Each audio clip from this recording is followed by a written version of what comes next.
Why, hello and welcome everybody. It is Pohx again, and this video is going to be like a little tutorial video kind of into people who kind of want to know a little bit about racing in Path of Exile. So first off, to make a huge disclaimer, I'm not very good when it comes to your typical races with like your layouts, like when you actually have to race from point A to point B and then race from Brutus to Merville, etc. I'm really stupid when it comes to learning things, when it comes to like memorizing things, such as map layouts and whatnot. It's not apparent to me. But things where you're running in a straight line from destination A to destination B, such as Endless Ledge, these I can do.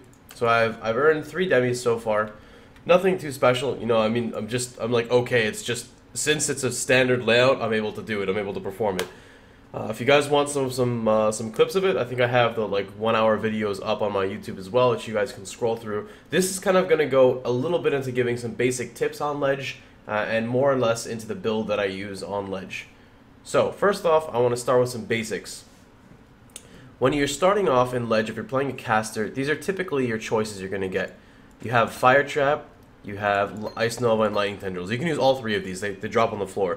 You additionally get Freeze Pulse, Ethereal Knives, Firestorm, and some other stuff. But these are the 3 that I go for, and here's why. Fire Trap, at level 1, with Fire Trap and Ice Nova, everyone has white skeletons at the start of Endless Ledge. You can throw 1 Fire Trap and cast 1 Ice Nova, and it will kill them. The burn on the ground will kill them. So you can literally go through your entire first set of Ledge with Fire Trap and Ice Nova. That's it. You don't need anything else. There's no excuses there. That's it. Done.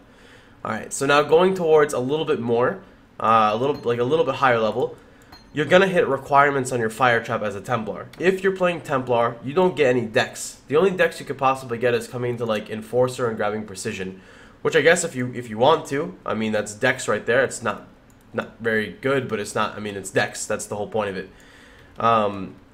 So that's the next step. Now, the part after that, though, is the following. If you don't want to use Fire Trap, you don't have to. It's very good, but you don't have to use it. So you have a choice between a couple things.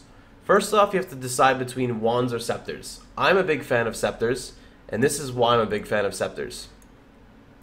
So we're going to look at the Wands here. Wands roll from 8 to 12, 9 to 12, 9 to 13, and 11 to 15 by level 18. Scepters roll the following.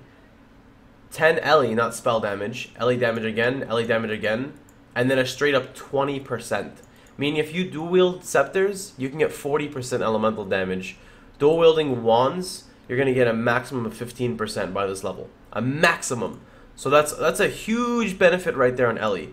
The thing about Ellie damage with Fire Trap as well is Ellie damage scales the Burning Ground, I believe. If it doesn't scale the Burning Ground, I know it scales the crit. So if you do crit, it scales that burn damage as well. People were telling me it scales the Burning Ground. I don't know exactly if it scales now. I haven't really looked at Fire Trap much. But I do know for a fact that Scepters are superior in this regard. So that's one thing. Next thing. Your most valuable currency when you're racing as a caster is probably going to have to be a Transmutation Orb. And the reason why it's a Transmutation Orb is because when you're running and you're picking up these stuff, you want to trans your weapons. You have 2 choices. You can trans your boots for movement speed. You can trans your weapon for plus the level of gems. Plus the level of gems is probably the most impactful thing you can ever do. I think in my video I almost hit, I was like level 31, maybe 30%. If I played it better, I could have hit level 32. And the reason for that is one big thing is I trans my weapon early on and got +1 lightning gems. +1 lightning gems means that the gem that's socketed inside the weapon goes up an additional level, which is huge. So say you're level 35, which is not going to happen in Endless Ledge. Sorry, they're yelling over there. Don't mind my roommates. Say you're level 35 and you get a +1 to level. That gem essentially is like a gem at level 38 almost. It's huge. It's so beneficial for you. So that's one big thing. Now when it comes to knowing what weapons to trans, you have some options here. I believe the minimum level requirement for the plus mod, I don't know if it's a prefix or suffix, that's one thing I'm not sure of, but I believe the level requirement is 2 to actually transit. So don't do it on your base weapon. So things you have to look forward to are the following. You want to make sure you're transing a weapon that has a blue and a green socket on it. Not just, if you just want to do just blue, that's fine. Because if it rolls cold or lightning, you're going to use blue. If it rolls fire, you need a green. So typically you want a blue-green. That's your goal. Don't trans red, because if you roll plus the level of gems, and it's only a red, it's like, derple, what do I do with it? So that's number one. Next up, Lightning Tendrils, in my opinion, is superior to Ice Nova. Ice Nova is great for early on. I think Lightning Tendrils scales way better later. When I say later, I'm talking about like level 25 or so.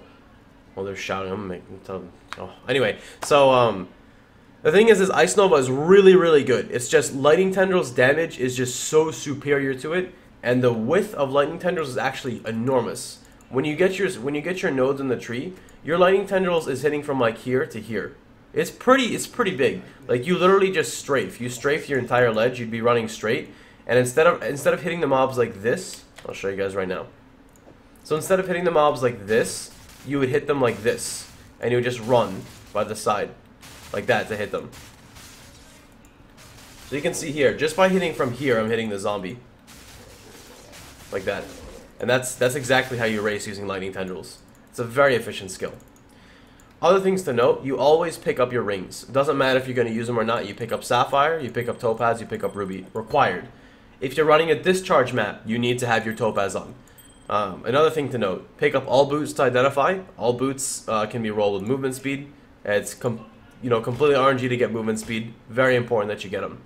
Chest pieces is one thing a lot of people don't understand. A lot of people either use a chest piece or don't use a chest piece because they're not really sure on the numerics. Using a leather chest piece or a hybrid chest piece, as long as it's hybrid with evasion, you could correct me here, I may be incorrect here, but I'm pretty sure if it's got evasion in it, it only reduces your movement speed by 3%, which can be shown there. I've used numerous things, and it pretty much only reduces the stuff by about 3%, and that's why I race with a chest piece on. If you want to go the extra mile, while you're running in between mobs, you can just snapshot a chest piece on and off. So furthermore, other stuff that you can do, other things to add on to it would be the following. The reason why Dex chest pieces are really good for Templars and races is because you need dexterity for your fire trap. You don't get any Dex, like we said before, aside from getting precision maybe. So rolling Dex boots, Dex gloves, Dex helmets, Dex chest pieces, you have that extra chance at getting a dexterity roll, which will help you level up your fire trap. Furthermore, Jade amulets are probably some of the best things you can get as well, because it's a free anywhere from 20 to 30 dexterity. So that pretty much covers that. If I left anything out, you guys let me know. Of course, your belt options, chain belts are okay. Chain belts don't really help me much because you're always in combat, so you're better off getting either, typically a leather belt is your best one, but a strength-based belt is also okay. I would always dual wield. Just note that wielding a shield also slows your movement speed. If there was a shield here, I would pick one up and show you. Let's see if there's a shield over here for people if you're unaware. Let's just buy this, and you can see the movement speed right now is good, and then it goes to minus 3% with the shield. So shield and chest is minus 6. Last thing, I guess, before I swap off of this topic would be the flask setup. I like to run 2 life flasks. Third is a blank, quicksilver, and mana. So actually, let's just talk about flasks. This is important. So 2 life flasks should be good for you. The only time you use a 3rd flask is if you don't have a utility flask here. It's not common, but it is possible you can get a quicksilver. If you get another quicksilver, you should be using 2 quicksilvers right here. If by chance you somehow find a clarity, you drop your mana pot, you run clarity. You can run three flasks now. Like in the one video, if you saw, I was running 3 quicksilvers. It was really lucky, but I'm saying it happened. Now, flask choices. The best utility flask you could ever find when you're racing is the one I'm going to show you right now. This quicksilver gives me 29% additional elemental resistance during your flask effect. If you were to find a flask like this, that's what your 3rd flask would be. Your 3rd flask would be this elemental resistant flask, and you would keep it there for the duration of the race. Because anytime you have archers, you have I don't know, anything that deals elemental damage, really, you would hit that flask. And you kind of let your HP stagger in between, 70 to 100%, whether it be a mana flask, hopefully it's a life flask, and you just keep it there. And anytime your HP drops below, 30, 40%, whatever threshold you want, then you hit your new flask, and your new flask will override the HP effect of your flask. So say you had like a large life flask and a small life flask, but the small life flask adds the elemental resist, you'll still keep the elemental resistance for the duration of the small life flask, but it'll stop healing and it'll heal based off the large life flask, but that duration will still stay on the elemental resist. It's kind of like the movement speed ones. That's another really good one. As for seethings and bubblings, if you get a seething, you get a bubbling, you have to go crazy. You have to like just go in balls deep, because like you have the ability now to be very aggressive with a bubbling or seething. A bubbling flask heals a percentage of life immediately, well, a flat amount of life immediately, and then heals a little bit after. Seething is 100% instant. A seething heals 1/3 of the normal amount that a flask would heal. So now we're going to go into a little bit of the skill tree, and I'm going to explain why Templar would work. Mowgli, what's wrong? Give me 1 second, the little cat's a little upset. Come here, Mowgli. Come here. What's wrong? Yep. Somebody lick your butt or something? Our cat's very insecure because he has a small pee-pee, but that's okay. Don't we all these days? Alright, so going on really fast, let's explain a little bit about the skill tree here. Alright, so I'm just gonna bring up the official Path of Exile website here, and I'm gonna read off. I don't know if my browser is gonna capture the nodes in it, so I'm gonna read off everything here specifically and explain in detail, you know, how important each point is. Okay, so let's go full screen. Now, one thing to note is by going Templar, we get no movement speed, so that's just one thing to note. Level 1 is not important. If you level up and you can't find the time to allocate your point, it's not important. You know, that could be that 2 seconds or that 1.5 seconds that you're wasting. One thing to note is if you hold control, it will automatically allocate the point for you. So I start off with mana regen, so let's go Templar over here. This is a 40% mana regeneration node. Not really that necessary for now. However, we have 12% elemental damage, 8% elemental damage, 10% elemental damage, then additional 12% elemental damage with 12 to all resists. So you always take the top route here. Now by here, your level, let's see, 2, 3, 4, 5, 6, I want to say. You know, I could very well be wrong on some of these numerics, but from here, you need to grab this intel node here. The reason why is your gems are going to be leveling up again on I don't know what level it is they hit, if it's 4 or something like that. I'm not sure in the exact level 3. But when you hit this section here, you do not have enough intelligence base anymore to level your gems up. So we grab this intel, and then we come through. This intel helps us, you know, get the intelligence value that we need, and then you grab whatever this node's called, Prestidignation. The reason why you grab it is it's 6% cast speed, which is really good for pretty much anything that has to do with spells. From here, I like to grab AoE, AoE, and AoE, which works for either your Ice Nova. How about this? Let's go with this. It works for your Fire Trap, Ice Nova, and Lightning Tendrils. Benefits all 3 of them.